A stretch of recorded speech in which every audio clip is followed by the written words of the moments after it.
My husband chuckled, while his mother called me a gold-digging tramp at our anniversary dinner.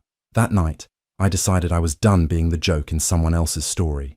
I became the author of my own ending, and trust me, it was brutal. Stick with me while I share my story, and if it touches you, don't forget to support our channel by hitting that subscribe button, dropping a like, and sharing it with the people you care about. It was our 5th wedding anniversary. I had planned everything, the dinner, the decorations, even the little slideshow of our memories. I wanted to make it special, to feel like we were still in love. But instead of smiles and thank yous, I got humiliation. Jake's mother, Evelyn, came in dressed like a queen and acted like she owned the place. She never liked me. From day one, she called me names behind my back, said I wasn't good enough, said I only married Jake for money. What money? I worked double shifts as a nurse to help pay our bills while Jake went through med school. But that night, she said it out loud, in front of everyone. She raised her glass and said, "Here's to Jake, for finally seeing that this gold-digging tramp was never on his level." My face burned with shame. I looked at Jake, hoping he would say something, stop her, defend me, but he didn't. He laughed. He laughed like it was the funniest thing he'd heard all night. Something broke inside me. I smiled through it. I stood up, cleared the plates, and acted like everything was fine. But in my heart, something had changed. I wasn't going to cry or beg anymore. I wasn't going to wait for him to love me the way I loved him. That laugh told me everything I needed to know. After the guests left, he didn't even notice I slept on the couch. He just passed out in our bed like nothing happened. That was the moment I stopped hoping. I remembered the times I paid for groceries while he studied, how I worked overtime to help with the mortgage, how I made his mother tea while she insulted me with fake smiles. All of it, wasted. Over the next few days, I acted normal, but inside, I started planning. I knew I had to protect myself. I started remembering every detail, what I had paid for, what I had done, and how I had been treated. I no longer cared about saving the marriage. I cared about saving myself. That night, Jake and Evelyn thought they made me small, but they didn't know they had just woken up someone who had stayed silent for too long. And once I started moving in silence, they never saw what was coming. I remember the early days when Jake and I were just starting out.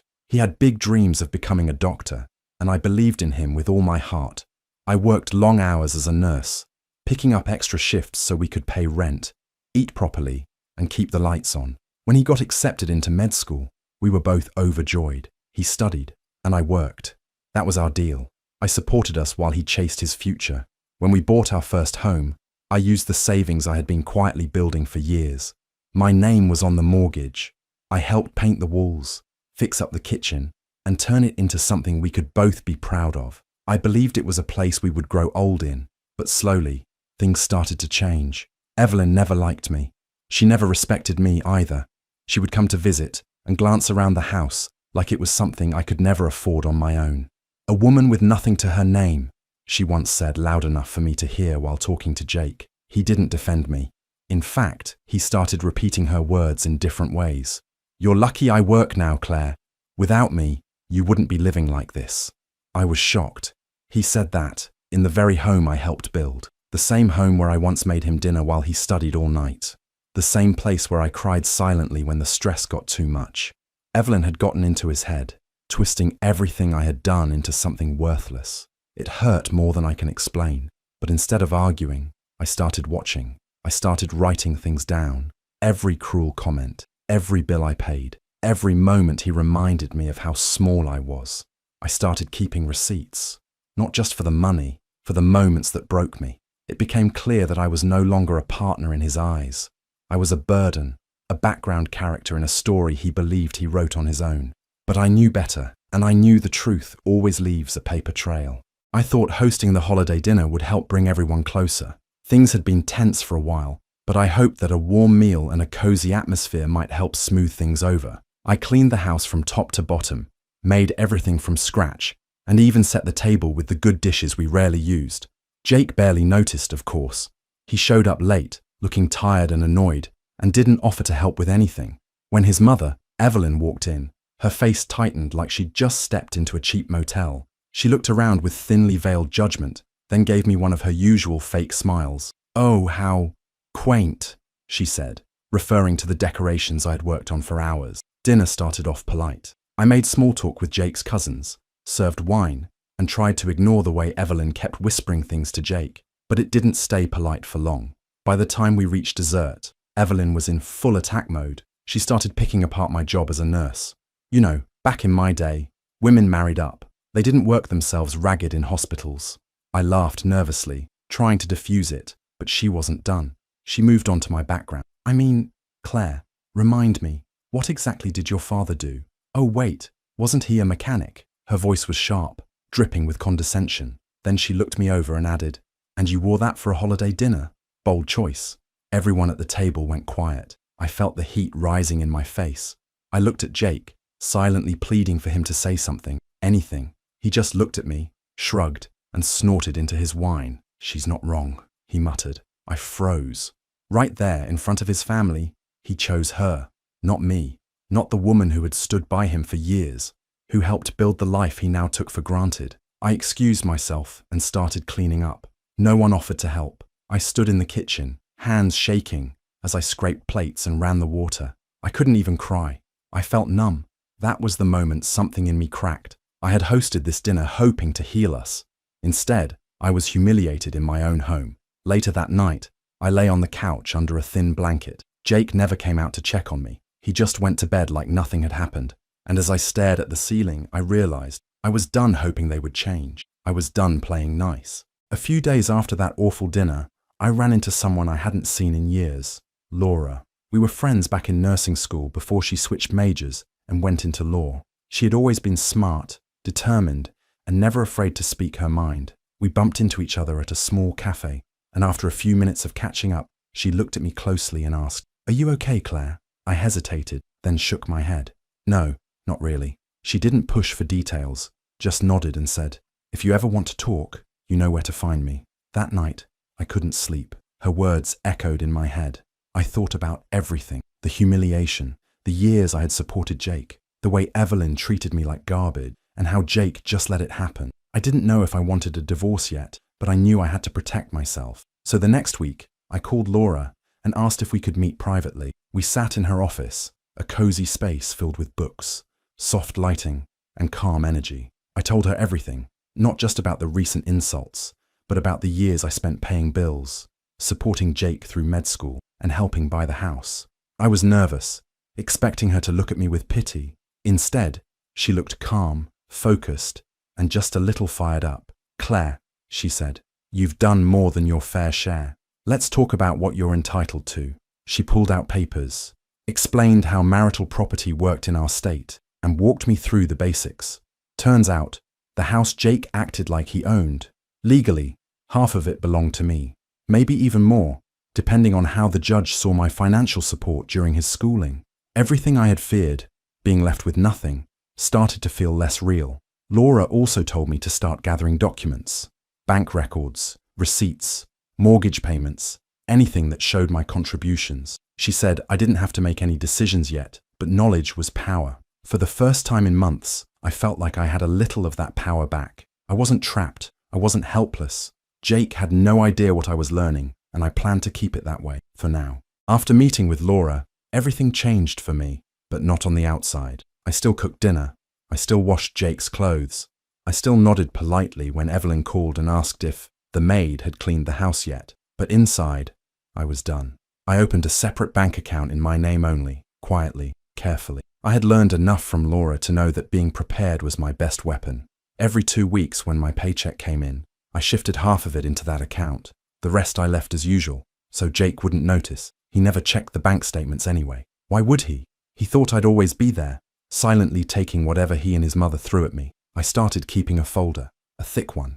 Every mortgage payment I helped make, every grocery receipt, every transfer, every old text message where Jake thanked me for supporting him during med school. I even found photos from when I used to work double shifts just to help pay his tuition. Each piece of paper gave me more strength, like building armor. Slowly but surely, I was making my escape plan. Emotionally, I began to disconnect. It wasn't dramatic. I didn't yell or cry. I just stopped trying. When Jake came home and ignored me, I stopped asking how his day went. When Evelyn called and made snide remarks on speakerphone, I stopped defending myself. I just smiled faintly, nodded, and mentally added another reason to my list. Jake didn't notice the change. Or maybe he didn't care. Either way, he kept doing what he always did, belittling me with words that weren't even his. They were Evelyn's. "You'd be nothing without me," he once said, sipping his coffee. "You should be grateful I let you stay in this house." I didn't reply, just turned away, pouring my own coffee, planning. I stopped reaching for his hand. I stopped waiting for him at night. I started spending more time in the guest room, under the excuse of early morning shifts. The truth was, I just couldn't stand the silence between us anymore. It wasn't empty. It was heavy, full of resentment and disrespect. But through all of this, my smile never completely vanished. It changed. It grew quieter, yes, but colder, sharper. Every time Jake rolled his eyes or smirked after Evelyn's cruel comments, I smiled just a little, because I knew what he didn't. I wasn't staying. I wasn't stuck. I was planning the end, and it would be one he'd never forget. Thanksgiving at our house used to be something I looked forward to. I loved cooking, setting the table, making things feel warm and inviting. But this year felt different, cold. Even though the oven was hot and the food smelled great, the air was heavy with tension. I could feel it before anyone even arrived. Jake's family came in loud and smiling, especially Evelyn. She didn't bring food, just her usual sharp tongue. The moment she stepped through the door, she scanned me from head to toe and whispered, "Still dressing like you're on a nurse's budget, I see." I didn't respond. I just smiled and kept carving the turkey. Dinner started okay. Small talk, clinking glasses, people pretending to be grateful. But Evelyn couldn't help herself for long. In front of everyone, she began mocking my job again, how I only worked at a hospital and had no ambition. She even made a joke about me marrying Jake just to secure a future. I was used to her insults. But then Jake joined in. "She's not wrong," he said, laughing loudly. "I've basically been carrying her since day one." I froze. The whole table went quiet. Then Evelyn raised her glass with a proud smile. "To finally opening your eyes," she said to Jake. I didn't cry. I didn't shout. I didn't even put my fork down. I just looked at my plate and kept eating, one bite at a time. My heart was racing, but my face stayed calm. I told myself over and over, this is the last time. After everyone left and Jake passed out in front of the TV, I quietly went to the guest room. I pulled out my folder, the one with all the documents I had been gathering. I took my passport, my birth certificate, the financial record, and the spare key to a storage unit I'd rented under a different name. I placed everything into a small suitcase I had already packed weeks ago. I didn't slam doors or leave notes. I didn't need to. This wasn't the end yet, but it was the beginning of the final chapter. They thought I was weak. They thought I'd always take it. But after that night, I was done pretending. Jake was at work when he got served. He was in the middle of laughing with one of his co-workers when a man in a suit walked in, asked for Mr. Jacob Rivers, and handed him a thick envelope. The smile dropped from Jake's face as he opened it, flipping through pages that started with "Petition for Divorce." He looked stunned, pale, like he had seen a ghost. His co-worker asked if he was okay. He didn't answer. Back at home, I was already gone. I had moved in with a friend a few days earlier under the excuse of a family emergency. Jake didn't question it. He never paid attention to my life unless it affected him directly. But now, with those papers in his hands, reality hit hard. Inside that envelope was everything he never thought I had the strength to do. I wasn't asking for much, just what I deserved. Half the house, alimony, legal costs. Nothing more, nothing less. All backed by documents, pay stubs, bank statements, and text records that Laura and I had been building for months. Jake tried calling me, once, twice. I didn't answer. Then Evelyn tried. I watched her name pop up on my screen over and over, leaving voicemails laced with rage. "You ungrateful little snake," one said. "How dare you embarrass my son like this?" another screamed. "You think you can just take half of our house?" Yes, I could, because legally it wasn't their house. It was ours, and I had proof of every single dollar I had contributed. Every month I carried that mortgage while Jake was in med school, every bill I helped pay, while Evelyn called me worthless. Jake sent one last text. "Claire, can we talk? This doesn't have to go this way." I didn't reply. It was never about revenge, not at first. But the moment Jake laughed while his mother called me a leech, while I sat at our table serving food I cooked in the home I helped build, something inside me snapped. I knew then that staying would only lead to more silence, more disrespect, more years wasted. Now he knew I wasn't bluffing. I wasn't the quiet, forgiving woman he thought would always stay no matter how loudly he and his mother tried to tear me down. He used to laugh at my pain. Now he was sitting in his office, holding the cold, official truth in his hands, and I was finally free. Jake walked into the courtroom like he was walking onto a stage, hair combed perfectly, suit freshly pressed, fake concern painted on his face. He was ready to play the victim. He told the judge I was emotional, unstable, not well, and probably just acting out for attention. He said I was jealous of his success, that I never supported his dreams, and that I was trying to take what didn't belong to me out of spite. But I didn't flinch. I didn't even look at him. Instead, I handed my lawyer the thick folder I had spent months putting together. Bank statements that showed my steady financial contributions since the start. Pay stubs from double shifts at the hospital when Jake was still in school. Text messages where he called me a burden and lucky to have him. Screenshots of his conversations with Evelyn, where they mocked my job, my clothes, my background. And then came the recordings. Audio clips of Evelyn calling me names, insulting my family, questioning my worth, while Jake laughed in the background or said nothing at all. The judge's face changed slowly as the evidence was presented. Jake looked more nervous with every new piece. When the recordings played, Evelyn stood up in the gallery and screamed, "She's twisting everything. This is taken out of context." The judge banged the gavel and told her to sit down or be removed. She kept yelling, so security escorted her out. Jake's lawyer tried to recover, saying it was just family banter, nothing serious. But the judge wasn't buying it. "This isn't banter," the judge said, looking right at Jake. "This is prolonged emotional cruelty." Then came the final ruling. The house, awarded to me, spousal support, approved, legal fees. Jake would cover them. Jake sat frozen, his mouth slightly open. I stood up, thanked the judge politely, and walked out without looking back. Outside the courtroom, I took a deep breath. The air felt different, lighter. It wasn't just about winning. It was about finally being heard, being seen. Jake had tried to turn my pain into his performance, but the truth was louder than his lies. And this time, the judge laughed last. Claire stood in the middle of the empty living room, holding a small silver key in her hand. It was the same house she had scrubbed, cooked in, cried in, but for the first time, it felt like hers, really hers. The silence was no longer heavy, it was peaceful. There were no footsteps pacing upstairs, no Evelyn's voice on speakerphone, no Jake's cold comments slipping in like knives. She looked around at the bare walls.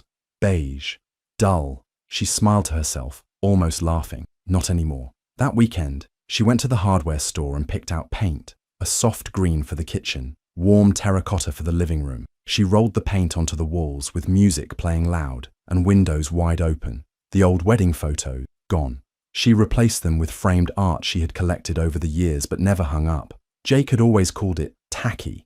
Now it felt like freedom. Each day she worked a little more on the house. Claire planted yellow flowers near the porch steps and a small rosebush by the mailbox. Dirt under her nails felt better than tears on her pillow. She didn't need anyone's permission to bloom anymore, not Evelyn's approval, not Jake's attention. One afternoon, she visited the local shelter and came home with a floppy-eared rescue dog. His name was Milo, and he followed her everywhere, tail wagging and tongue out. He slept at the foot of her bed and sat beside her while she drank tea on the porch in the mornings. For the first time in years, Claire didn't feel alone. Meanwhile, Jake was living in Evelyn's guest room. According to mutual acquaintances, things weren't going well. Evelyn was furious about the court ruling, about the legal costs, about losing the family home. She blamed Jake for everything, and they fought constantly. Jake had lost more than just the house. He had lost control, comfort, and the image he once held onto so tightly. But Claire didn't waste time thinking about him anymore. She filled her days with shifts at the hospital, evenings with Milo, and weekends repainting furniture and reading books she'd put off for years. Her smile was different now, not for show, not for anyone else. It was quiet, genuine, and deeply rooted. She wasn't starting over. She was simply continuing, on her own terms, and it felt beautiful. The house looked completely different now. Warm lights glowed from inside. Soft music played in the background, and the smell of fresh-baked cookies mixed with the scent of candles and flowers. Claire stood by the door, welcoming her friends one by one with hugs and bright laughter. It was her housewarming party, and it wasn't just about showing off a newly painted home. It was about celebrating peace, strength, and freedom. Everyone who mattered was there. Nurses from her hospital team, a couple of kind neighbours, and of course Laura, her old college friend and now her lawyer and hero. The living room echoed with jokes and stories. People marvelled at her home, complimented the new decor, and petted Milo, who proudly trotted around as the unofficial host. Claire watched it all with a quiet smile. These walls had heard her cry more times than she could count. They had absorbed her exhaustion, her heartbreak, her shame. But now, they were filled with warmth and laughter. It wasn't just paint or new pillows, it was healing. Laura handed her a small card wrapped in a gold ribbon. Claire opened it and laughed softly. Inside was a single line: "To revenge served legally." Claire clinked her wineglass gently against Laura's and nodded. "I couldn't have done it without you," she whispered. Meanwhile, on the other side of town, things were falling apart. Jake and Evelyn had finally reached the boiling point. Their once tight alliance was crumbling under stress, bills, and blame. Jake had lost his job after taking too many days off during the court drama, and Evelyn refused to support him anymore. After one final shouting match, she kicked him out of her home. He left with nothing but a suitcase. No house, no wife, no support. Claire didn't know all the details, and honestly, she didn't care. That part of her life was behind her now. Later that night, after the last guest had gone and Milo curled up at her feet, Claire stepped into the backyard with a glass of wine. The air was cool, the stars were out, and the world felt quiet in the best way. She took a sip, leaned back in her chair, and smiled. Not out of revenge, not out of pride, but because she was finally at peace. Do you think Claire did the right thing by walking away and building her life from scratch? Or should she have tried one more time to fix her marriage? Let me know what you think in the comments. I'd love to hear your thoughts. And if stories like this speak to you, don't forget to subscribe and hit the notification bell so you never miss the next one.